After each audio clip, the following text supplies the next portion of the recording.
सुप्रभात बच्चों। आज हम अध्याय 15 का अध्ययन करेंगे। सत्येंद्र नाथ बोस। इस पाठ में पढ़ाई के प्रति सत्येंद्र नाथ की एकाग्रता और मेहनत के विषय में बताया गया है कि सत्येंद्र नाथ है वो अपनी मेहनत से और पढ़ाई में उनकी कितनी लगन थी, उस वजह से वो आज अपने लक्ष्य तक पहुँचे। यह भारतीय गणितज्ञ और भौतिक शास्त्री हैं। भौतिक शास्त्र के अणु बोसान इनके नाम के आधार पर ही रखा गया है। माँ ने अंदर से पुकारा, सत्येन खाना तैयार है, आकर खा लो। माँ ने कुछ देर प्रतीक्षा की। एक बार किताब खोज लेता है तो माँ ने अंदर से सत्येंद्र नाथ को पुकारा कि खाना तैयार है, आकर खा लो। माँ ने कुछ देर प्रतीक्षा की। प्रतीक्षा मतलब इंतजार किया। एक बार किताब खोज लेता है तो दुनिया ही भूल जाता है। मतलब एक बार किताब है वो ले लेता है तो ये इसको किसी बात की परवाह नहीं होती। कहते हुए माँ सत्येन के कमरे में थाली लेकर आई। बेटा खाना खा लो। सत्येन ने गर्दन उठाकर देखा और सिर हिलाकर सहमति दी। माँ सामने टेबल पर थाली रखकर चली गई। सत्येन ने एक कौर तोड़कर खाया और फिर किताबों की ओर दृष्टि घुमा दी। बेटा बहुत रात हो गई, अब सो जा। चल उठ, तेरा बिस्तर ठीक कर दिया है। माँ सत्येन के कमरे में आई।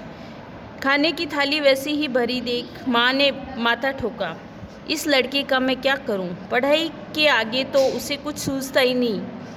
बेटे को कंधे से झकझोर कर माँ ने कहा, सत्येन उठ जाओ, चलो मैं खाना गर्म कर देती हूँ, बस 1 मिनट। माँ सत्येन ने माँ से कहा। मतलब सत्येंद्र नाथ है वो पढ़ाई में इतने बिजी हो जाते कि उनको खाने की भी परवाह नहीं होती कि कब उनकी माँ है वो खाना रखकर चली जाती और बोलती कि बेटा खाना खा लो, लेकिन उन्हें कोई होश नहीं रहता।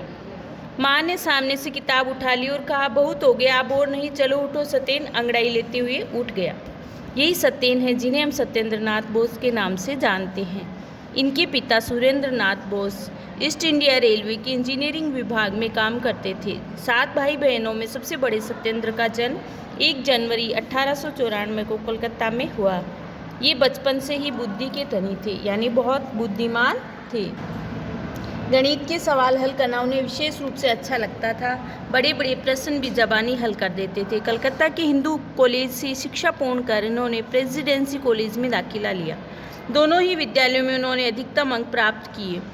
यहाँ पर ही ये जगदीश चंद्र बसु और प्रफुल्ल चंद्र राय जैसे शिक्षकों के संपर्क में आए। जीवन के लक्ष्य को सदा ऊंचा रखो, ये शिक्षा इनको इन्हीं गुरुओं से मिली।